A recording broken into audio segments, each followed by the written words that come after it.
Hi friends, പുതിയൊരു വീഡിയോയിലേക്ക് എല്ലാവർക്കും സ്വാഗതം. അങ്ങനെ രേവതിക്കുട്ടി അലിനോട് പറയുകയാണേ, മേഡം അവിടെ പോയതല്ലേ, അപ്പോൾ ചിലപ്പോൾ മേഡത്തിൻ്റെ ആങ്ങള പട്ടാളക്കാരനായല്ലോ, അപ്പോൾ പട്ടാളക്കാരനായിട്ടുള്ള ഒരാളെ മേഡം കയറി പ്രേമിച്ചിട്ടുണ്ടാവും. അപ്പോഴായിരിക്കും മേഡത്തിന് ഇങ്ങനെ ഒരു സംഭവം ഉണ്ടായത്. അപ്പോൾ പിന്നെ മേഡത്തിൻ്റെ ആ ഒരു പട്ടാളക്കാരൻ ഹിന്ദിക്കാരനായിരിക്കില്ലേ എന്നൊക്കെ ചോദിക്കുകയാണേ. ഓ, നീ എന്തുട്ടൊക്കെയാണ് പറയുന്നത് എന്നൊക്കെ ചോദിക്കുകയാണേ. ഓ, വലിയ സുന്ദരിയായിരുന്നാണല്ലോ പറച്ചിൽ മാത്രമല്ല, ഇപ്പോഴും സുന്ദരി തന്നെയാണ്. ഓ, പിന്നെ അവരൊരു സുന്ദരിയായിട്ട് എന്താ കാര്യം, സ്വഭാവം അങ്ങനെയല്ലല്ലോ എന്ന് പറയട്ടോ. അതെ, നീ എൻ്റെ അമ്മേനെ കുറിച്ചാണ് കേട്ടോ പറയുന്നത്.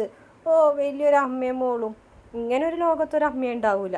ഒരു കാര്യം ചെയ്യ്, ആ മുത്തശ്ശിയോടെങ്കിലും സത്യം പറയും. മുത്തശ്ശി മരിക്കുന്നതിന് മുമ്പ് അറിയട്ടെ തൻ്റെ മോളെ കുഞ്ഞ് ഇപ്പോഴും ജീവിച്ചിരിപ്പുണ്ടെന്ന്. എടി, ഞാൻ നമ്മളെ മമ്മിക്കൊരു വാക്ക് കൊടുത്തിട്ടുണ്ട്, അപ്പോൾ പിന്നെ പറയാൻ നോക്കൂ എന്ന് ചോദിക്കുകയാണേ. ആ, അതും ശരിയാണല്ലേ എന്ന് ചോദിക്കട്ടോ. ആ അതെ, പറയണ്ട, ശരി എന്നാൽ പറയണ്ട എന്നൊക്കെ രേവതിക്കുട്ടി പറയും. അപ്പോഴേക്കും ഗ്രേസമ്മ വിളിക്കുകയാണ്. ചേച്ചി, ആൻറ്റി വിളിക്കുന്നുണ്ട്, ഞാൻ പോട്ടെ എന്ന് പറഞ്ഞിട്ട് ഫോൺ കട്ട് ചെയ്യാണ്. അപ്പോൾ ഗ്രേസമ്മ ചോദിക്കും, ആരെയാ ഡേറ്റ് വർത്താനം പറയുന്നത്? അലീന ചേച്ചി. എന്താ നിങ്ങൾ തമ്മിൽ രഹസ്യമോ? ആ, നിങ്ങൾ തമ്മിൽ രഹസ്യം ഉണ്ടല്ലോ എന്ന് പറയട്ടോ. എന്തോ രഹസ്യം പറയുന്നുണ്ടല്ലോ. അത് ആൻറ്റിക്ക് എങ്ങനെ മനസ്സിലായി? അതൊക്കെ മനസ്സിലാവും, ആരോടാണ് സംസാരിക്കുന്നത്, എന്താണ് സംസാരിക്കുന്നത്, അപ്പുറത്താണാണോ പെണ്ണാണോ, രഹസ്യമാണോ പറയണത്, പരസ്യമാണോ പറയണത്, ഇതൊക്കെ നമുക്ക് മനസ്സിലാവും എന്ന് പറയാം കേട്ടോ. ഇതൊക്കെ മനസ്സിലാക്കാൻ പറ്റുമോ? ആ, അതൊക്കെ മനസ്സിലാക്കാം. ഇപ്പം ഞാൻ പറഞ്ഞില്ലേ നിങ്ങൾ രഹസ്യമാണ് പറയണതെന്ന്. ആ, രഹസ്യം തന്നെയാണ് പറഞ്ഞത്. എന്താ എന്താ രഹസ്യം നിങ്ങൾ പറഞ്ഞത് എന്ന് ചോദിക്കും. അത് പിന്നെ അത് നീ പറയേ. അതെ, അന്ന് കത്രിക കുത്തിക്കയറി ഹോസ്പിറ്റലായില്ലേ, അത് അബദ്ധത്തിൽ പറ്റിയതല്ല. പിന്നെ അത് അലീന ചേച്ചി തൻ്റെ വയറ്റിൽ സ്വന്തമായിട്ട് കുത്തി കയറ്റിയതാ. അപ്പോഴേക്കും ഗ്രേസമ്മ അങ്ങ് ആകെ ഞെട്ടിപ്പോകാണേ.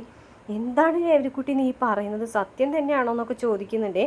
അപ്പോഴേക്കും രസം അലീനല്ല രേവതിക്കുട്ടി പറയാണ്, ആ സത്യം തന്നെയാണ്. അന്ന് ഞാൻ അലീന ചേച്ചിനെ വിളിച്ചിട്ട് കിട്ടാതായത് ഓർമ്മയുണ്ടോ എന്ന് ചോദിക്കും. ആ, ഓർമ്മയുണ്ട്, നീ അന്ന് മുഴുവൻ അപ്സെറ്റ് അല്ലായിരുന്നു, ചേച്ചിക്ക് എന്തോ സംഭവിച്ചെന്ന് പറഞ്ഞിട്ട്. ആ, അന്ന് ആ മുറിയിൽ വെച്ചിട്ട് അവർ അലീന ചേച്ചിനെ റേപ്പ് ചെയ്യാൻ ശ്രമിച്ചുകൊണ്ടിരിക്കുകയായിരുന്നു. നീ എന്തീ പറയുന്നത്? റേപ്പ് ചെയ്യാനോ? ആര്? അത് ആ രോഹിത്തും പിന്നെ മനുച്ചേട്ടൻ്റെ അനിയനില്ലേ ഹരി, അവനും കൂടിയിട്ട്. ഏത്? നമ്മൾ അന്ന് ഫോർട്ട് കൊച്ചിയിൽ വെച്ച് കണ്ട മനുവോ? ആ അതെ, മനുവിൻ്റെ അനിയനോ? ആ അതെ. പക്ഷേ ആരോടും ചേച്ചി പറഞ്ഞില്ല, മനുവേട്ടനോടും പിന്നെ എന്നോട് മാത്രമേ സത്യം പറഞ്ഞുള്ളൂ എന്ന് പറഞ്ഞിട്ട് നടന്ന സംഭവങ്ങളൊക്കെ രേവതിക്കുട്ടി വിവരിക്കുകയാണ് കേട്ടോ. ഇത് കേട്ടിട്ട് ഗ്രേസമ്മ ആകെ ഞെട്ടി തരിച്ച് നിൽക്കുകയാണ്. എന്നിട്ട് അവൾ എന്തിനാണ് അവരെ വെറുതെ വിട്ടത്?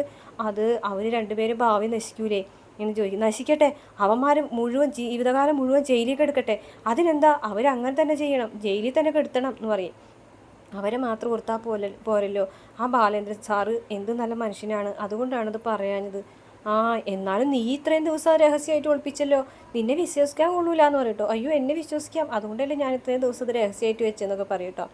അതിന് ശേഷം പിന്നീട് കന്യാസ്ത്രീമാർ വന്നിട്ട് അലീനയുടെ അടുത്ത് നിന്ന് പണമൊക്കെ കൊണ്ട് പോകുന്നുണ്ട്.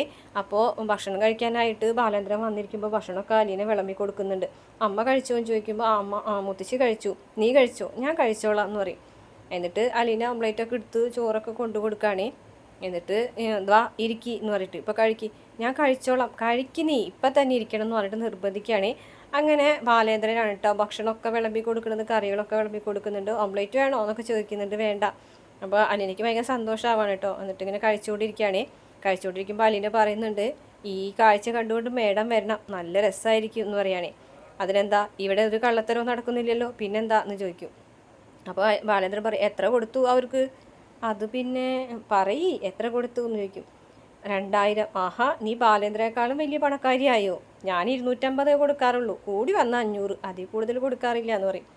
അനാഥാലയത്തിലെ ദുഃഖങ്ങൾ അറിയുന്നുണ്ടെങ്കിൽ ഒരിക്കലും സാറങ്ങനെ 250 500 ഒതുക്കൂല. അനാഥാലയത്തിൽ 22 വർഷം ജീവിച്ച ആളാണ്. അവിടുത്തെ ബുദ്ധിമുട്ട് എത്ര മാത്രമാണെന്ന് എനിക്ക് നന്നായിട്ട് അറിയാം, അതുകൊണ്ടാണ് ഞാൻ അങ്ങനെ കൊടുത്തതെന്ന് പറയും. അങ്ങനെ അനാഥാലയത്തിൽ ദുഃഖം സാറിന് മനസ്സിലാവുകയാണെന്നുണ്ടെങ്കിൽ ചിലപ്പോൾ സാറും കൊടുക്കും 5000 10000 ഒക്കെ എന്ന് പറയും. അപ്പോൾ നിൻ്റെ കയ്യിലെ പൈസ ഒക്കെ ചോർന്നു പോകുന്നത് ഇപ്പം ഇങ്ങനെയാണല്ലേ? അതെനിക്ക് നന്നായിട്ട് മനസ്സിലായി. എന്തായാലും നീ ഒരു കാര്യം ചെയ്യ്, ഭക്ഷണം കഴിച്ച് കഴിഞ്ഞിട്ട് വേഗം റെഡിയാകും. എവിടേക്കാ? അതൊക്കെ പറയാം. അപ്പം മുത്തശ്ശിനോട് ഞാൻ പറഞ്ഞോളാം, അരമണിക്കൂറല്ലേ. അങ്ങനെ അലീന റെഡിയാവാണ് കേട്ടോ. മുത്തശ്ശി ഞാൻ ബാലേന്ദ്ര സാറ് പറഞ്ഞിട്ടാണ് മുത്തശ്ശി കുറച്ച് നേരം ഒന്ന് ക്ഷമിക്കണം കേട്ടോ, ഒറ്റയ്ക്ക് ഇരിക്കണം കേട്ടോ എന്നൊക്കെ പറയുമ്പോഴേക്കും ബാലേന്ദ്രൻ വരികയാണ് കേട്ടോ. അമ്മേ, ഒരു അരമണിക്കൂർ അമ്മ ഒന്ന് ഒറ്റയ്ക്ക് ഇരിക്കണം കേട്ടോ, 1/2 മണിക്കൂറോ 1.5 മണിക്കൂറോ ഇരുന്നാലും കുഴപ്പമില്ല മോനെ, വാതിൽ ഞങ്ങൾ പുറത്തുനിന്ന് പൂട്ടി പൊക്കോളാം. അതെ ഇവൾക്ക് ഒരു അക്കൗണ്ട് എടുത്ത് കൊടുക്കണം എന്ന് പറയാൻ കേട്ടോ. അപ്പോൾ അലീന ഇങ്ങനെ നോക്കാൻ കേട്ടോ ബാലേന്ദ്രനെ. അതെ ഇവൾ ഇന്ന് വന്ന് ഒരു കൂട്ടർക്ക് 2000 രൂപ എടുത്ത് കൊടുത്തു എന്ന് പറയാം കേട്ടോ. ദേ ഇവളോട് ഞാൻ പറഞ്ഞിട്ടുണ്ട്, കൈ കഴിഞ്ഞ് അങ്ങനെ ഒന്ന് കുറേ കാശൊന്നും എടുത്ത് കൊടുക്കരുതെന്ന് പറഞ്ഞിട്ട്. അലീന ഒന്നും മിണ്ടാതെ നിൽക്കുകയാണ്. മുത്തശ്ശിയും ചീത്ത പറയുന്നിട്ട് അലീനെ അങ്ങനെ വിട്ടാൽ ശരിയാവില്ല.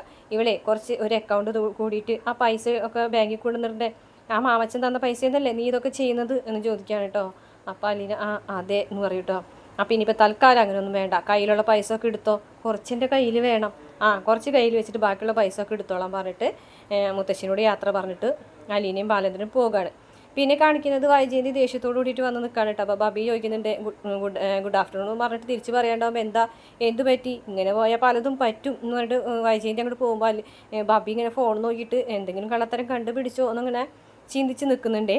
അതിനുശേഷം കൃഷ്ണമോള് ഫുഡ് കഴിക്കുമ്പോൾ അതെ ഇപ്പം തന്നെ ടോസ്റ്റ് ചെയ്തത് അലീന ചേച്ചി നല്ല ടേസ്റ്റ് ഉണ്ട്, അമ്മയ്ക്ക് വേണമെന്ന് ചോദിക്കും.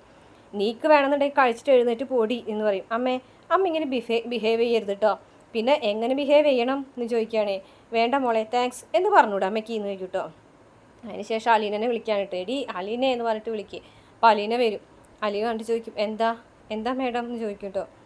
നീ ഇന്ന് പുറത്ത് പോയിരുന്നോ? പോയിരുന്നു എന്ന് പറയും കേട്ടോ. ബാലേന്ദ്രൻ്റെ കൂടെ കാറിലാണോ പോയത് ചോദിക്കും. അപ്പോൾ അതെ ബാലേന്ദ്രൻ്റെ കൂടെ. മേഡം എന്തീ ചോദിക്കുന്നത്? പിന്നെ ബാലേന്ദ്ര സാറ് കാറിലും ഞാൻ നടന്നും പോകുന്നതാണോ വിചാരിക്കുന്നത് എന്ന് ചോദിക്കും കേട്ടോ. അപ്പോൾ കൃഷ്ണമോൾക്ക് ചിരി വരാണ് കേട്ടോ ഇതൊക്കെ കേൾക്കുമ്പോൾ. അപ്പോൾ ബാലേന്ദ്രൻ വിളിച്ചെന്ന് വിചാരിച്ച് നീ ഉടനെ അങ്ങ് കയറി പോകാണോ എന്ന് ചോദിക്കും കേട്ടോ. യജമാനൻ വിളിച്ചു, വേലക്കാരി പോയി, അത്രേ ഉള്ളൂ എന്ന് പറയും. എനിക്ക് സാറ് വിളിച്ചു കഴിഞ്ഞിട്ടുണ്ടെങ്കിൽ പോകാതിരിക്കാൻ പറ്റൂലല്ലോ എന്ന് പറയും കേട്ടോ. വിളിച്ച ഉടനെ അങ്ങോട്ട് കാറി കയറി ഒന്ന് പോകുകയാണോ എന്ന് ചോദിക്കുകയാണ്. പിന്നല്ലാതെ സാറങ്ങനെ കയറണമെന്ന് പറഞ്ഞു പോയി എന്ന് പറയും കേട്ടോ. നിനക്ക് അക്കൗണ്ട് തുടങ്ങാൻ മാത്രം ഇത്ര പണം എവിടെ നിന്ന് കിട്ടുന്നു എന്ന് ചോദിക്കും കേട്ടോ. അക്കൗണ്ട് തുടങ്ങാനായിട്ട് 100 രൂപ പോരെ എന്ന് ചോദിക്കും കേട്ടോ. അപ്പോൾ ഒന്നും വിടുന്നില്ല കേട്ടോ. ശമ്പളം ഇല്ലാത്ത നീ എന്തിടാൻ വേണ്ടിയിട്ടാണ് അക്കൗണ്ട് ഓപ്പൺ ചെയ്തത് എന്ന് ചോദിക്കുമ്പോഴും അലീനൊന്നും മിണ്ടാതെ നിൽക്കുകയാണ്. നീയേ പണ്ട് വന്നപ്പോൾ ഇവിടെ പാവത്താനെ പോലെ നിന്നിരുന്നതാ, ഇപ്പം നിനക്ക് സാമർത്ഥ്യം കൂടി, തട്ടുത്തരം മാത്രമേ നീ പറയുന്നുള്ളൂ എന്ന് പറയും. ഞാനേ കുറേ 2 രീതിയിൽ കാര്യങ്ങൾ ചെയ്തു നോക്കും. ഒന്ന് ഞാൻ കുറേ മിണ്ടാതിരുന്ന് നോക്കിയതാ, എന്നിട്ട് രക്ഷയില്ലാന്ന് കണ്ടപ്പോഴാണ് മറുപടി പറഞ്ഞിട്ട് തുടങ്ങിയത്. നീ എന്നോട് വീണ്ടും തർക്കത്തിൽ പറഞ്ഞു തുടങ്ങിയോ? ചോദ്യത്തിന് അതിന് അർഹമായ മറുപടി കിട്ടും എന്ന് പറയും. അപ്പോൾ വൈജയന്തിക്ക് ദേഷ്യം വന്ന് പാർപ്പിക്കും നിന്നെ ഞാൻ ഇവിടെ നിന്ന് പറയും കേട്ടോ. അപ്പോൾ എനിക്കിവിടെ നിൽക്കണമെന്ന് യാതൊരു നിർബന്ധവും. എന്നാൽ ഇറങ്ങി പോടി ഇവിടെ നിന്ന് പറയും കേട്ടോ. അപ്പോൾ പറയും അതെ എന്നെ മേഡം പറഞ്ഞാൽ ഞാൻ പോകൂല, പിന്നെ ആര് പറയണം? ബാലേന്ദ്ര സാറും മനുച്ചേട്ടനും കൂടെ പറയണം. അവർ രണ്ടുപേരും പറഞ്ഞാൽ മാത്രമേ ഞാൻ പോകുള്ളൂ, അവരല്ല എന്നെ ഇവിടെ കൊണ്ടുവന്നാക്കിയത്, അപ്പോൾ അവർ പറയട്ടെ എന്ന് പറയും. അപ്പോൾ വൈജയന്തിക്ക് ദേഷ്യം വന്നിട്ട് ഇങ്ങനെ നിൽക്കുകയാണേ. പൊക്കോട്ടെ, എനിക്ക് അടുക്കളയിൽ കുറച്ച് ജോലിയും കൂടി ഇടുന്നിട്ട് പോകും. അപ്പോൾ കൃഷ്ണമോള് വന്നിട്ട് ഇപ്പോൾ അല്ലാതെ ഓക്കെ ആയല്ലോ എന്ന് പറഞ്ഞിട്ട് കളിയാക്കിയിട്ട് പോവുകയാണേ. പിന്നെ വൈജയന്തി മുത്തശ്ശിയുടെ റൂമിലേക്ക് വരികയാണേ. അപ്പോൾ മുത്തശ്ശി പറയും നീ വന്നെന്ന് മനസ്സിലായി, ഒച്ചയും ബഹളമൊക്കെ കേട്ടല്ലോ എന്ന് പറയും. ഞാൻ വന്നത് മനസ്സിലാക്കുന്നത് ഒച്ചയും ബഹളം കേൾക്കുന്നതുകൊണ്ടാണോ എന്ന് പറയും. അതെ നീ അങ്ങനെയാണല്ലോ, നീ വന്നിട്ടുണ്ടെങ്കിൽ ആകെ ബഹളമായാണ് ഇവിടെ, അല്ലെങ്കിൽ അടങ്ങി ഒതുങ്ങി എല്ലാവരും ഓരോരുത്തിലിരിക്കും, ഒരു ഒച്ചയും ബഹളം ഉണ്ടാവില്ല. ഇത്രയും എണ്ണത്തിനെ വലിച്ച് കൊണ്ട് നടക്കണ്ടേ, അപ്പം ചിലപ്പോൾ ഒത്തിരി ഒച്ചയും ബഹളമൊക്കെ ഉണ്ടായിന്നിരിക്കും എന്ന് പറയും. ബാലേന്ദ്രൻ അലീനയും കൂടി അക്കൗണ്ട് തുടങ്ങാൻ പോയതിനാണോ നീ ഇത്ര ഒച്ചപ്പാടുണ്ടാക്കുന്നത്? അമ്മയും കൂടെ അറിഞ്ഞിട്ടാണല്ലേ അത് ചെയ്യുന്നത്, അതിനെന്താ? ബാലേന്ദ്രൻ അവളെയും കൊണ്ട് അക്കൗണ്ട് തുടങ്ങാൻ പോയതിന് അതിനിപ്പോൾ എന്താ കുഴപ്പം? ബാലേന്ദ്രൻ്റെ കാറിലേ പോയത് ഞാനല്ല, എൻ്റെ മക്കളല്ല, പിന്നെ ആരാ? ഇവിടുത്തെ വേലക്കാരി. ഇതിന് മുമ്പൂടെ വേലക്കാരി ഉണ്ടായിരുന്നല്ലോ, കുഞ്ഞുമോളുണ്ടായിരുന്നല്ലോ. കുഞ്ഞുമോൾ ഇന്ന് വരെയും ബാലേന്ദ്രൻ കാറിൽ കയറ്റിയിട്ടുണ്ടോ? അല്ലെങ്കിൽ കുഞ്ഞുമോൾക്ക് ഒരു അക്കൗണ്ട് എടുത്ത് കൊടുത്തിട്ടുണ്ടോ? വേറെ എന്തോരം വേലക്കാരികൾ ഉണ്ടായിട്ടുണ്ട് ഇവിടെ, അങ്ങനെ എന്തെങ്കിലും ചെയ്തിട്ടുണ്ടോ എന്നൊക്കെ ചോദിക്കൂട്ടോ. ഇപ്പോൾ ഇത് വേലക്കാരനെ ഫ്രണ്ട് സീറ്റിലിരുത്തി കൊണ്ടുപോയി അക്കൗണ്ട് എടുത്ത് കൊണ്ടുവന്നിരിക്കും. നാട്ടുകാരെന്ത് പറയും? നാട്ടുകാരെത്തിനാണ് നോക്കുന്നത്? നാട്ടുകാരാണോ നിങ്ങൾക്ക് ചിലവ് തരുന്നത്? ബാലേന്ദ്രൻ കഷ്ടപ്പെട്ട് അധ്വാനിച്ചിട്ടല്ലേ ചിലവുണ്ടാക്കുന്നതെന്നൊക്കെ പറയും കേട്ടോ. നാട്ടുകാർ എന്ത് പറഞ്ഞിട്ടുണ്ടെങ്കിൽ നാട്ടുകാർ നിനക്ക് പറ്റില്ല എന്നുണ്ടെങ്കിൽ നീ വെറുതെ ആവശ്യമില്ലാത്ത കാര്യങ്ങളൊക്കെ പറയണ്ടെന്നിട്ട് മുത്തശ്ശി വഴക്ക് പറയുകയാണേ. അപ്പോൾ വൈജയന്തി പറയും എനിക്ക് ഇത്തിരി നാണക്കേടുണ്ട്, നമുക്ക് ഒരു ഡിഗ്നിറ്റി ഉണ്ട്, നമുക്ക് അന്തസ്സും ആഭിജാത്യം ഉണ്ട് എന്നൊക്കെ പറയും. അപ്പോൾ മുത്തശ്ശി പറയും നീ വലിയ ആഭിജാത്യം വിളിച്ച് പറയുന്നുണ്ടല്ലോ, നീ ആരായിരുന്നു നീ ഒന്ന് ചിന്തിച്ച് നോക്കിയെന്ന് പറയുമ്പോൾ പെട്ടെന്ന് ഒരു അടി കിട്ടിയ പോലെ വൈജയന്തി നിൽക്കുന്ന കാണിച്ചുകൊണ്ടിട്ട് എപ്പിസോഡ് അവസാനിക്കുന്നത്. പിന്നീട് കാണിക്കുന്നത് പ്രമോൾ കാണിച്ചിട്ടുള്ളൂ 1,57,000 രൂപ മറ്റോ ബാലേന്ദ്രൻ അലീനരെ അക്കൗണ്ടിൽ ഇട്ടിട്ടുണ്ട് കേട്ടോ. അത് വൈജയന്തി അറിയും. അപ്പോൾ ഇതൊരു കോമ്പൻസേഷൻ ആണെന്ന് പറയും കേട്ടോ. കോമ്പൻസേഷനോ? ആരുടെ കോമ്പൻസേഷൻ? എന്തിൻ്റെ കോമ്പൻസേഷൻ എന്നൊക്കെ ചോദിക്കും കേട്ടോ. അപ്പോൾ ആരുടെ പേരിൽ ഇത് കൊടുത്തതെന്ന് ചോദിക്കുമ്പോൾ നിൻ്റെ മകൻ്റെ പേരിൽ എന്ന് പറഞ്ഞിട്ട് ബാലേന്ദ്രൻ അവിടെ നിന്ന് പോകുന്നുണ്ട് കേട്ടോ. അപ്പോൾ വൈജയന്തിക്ക് കാര്യമൊന്നും മനസ്സിലാവില്ല. നിനക്ക് എന്തിൻ്റെ സൂക്കേട് അടിയെന്ന് വൈജയന്തി അലീനയോട് ചോദിക്കുമ്പോൾ സൂക്കേട് എനിക്കല്ല, മേഡത്തിൻ്റെ മകനാണ് സൂക്കേട് എന്ന് പറഞ്ഞിട്ട് പോകുന്നുണ്ട്.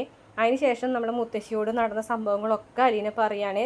എൻ്റെ മാനം രക്ഷിക്കാൻ വേണ്ടിയിട്ടാണ് മുത്തശ്ശി ഞാൻ എൻ്റെ വയറ്റിൽ സ്വയം കത്രിക കുത്തി കയറ്റിയെന്നൊക്കെ പറയുമ്പോൾ മുത്തശ്ശി ആകെ ഞെട്ടിത്തെറിച്ച് പേടിച്ച് വിറച്ച് നിൽക്കുന്നുണ്ട് കേട്ടോ.